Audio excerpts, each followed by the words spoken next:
Demek biz bu challenge yetdik. Beni просто basitga bitta kun tashab. Stop. Hangi bering mikrofoningizni? Hey! Yo'q bilan. Hop, yo'q. Stopdan chiqing. Bu o'yinda bitta g'olib bo'lish kerak. Mana shu challenge'da yutish uchun prosta omon akadan foydalandim.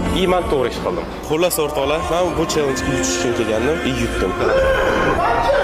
Prosta omon aka menga bu challenge'ga yutishga bitta odam edi xolos. Charchamaylar.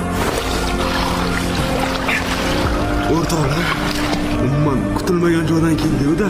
Suv juda sovuq va o'sha Sardor qo'lda pauza bo'ldi, men hech nima qilolmayman.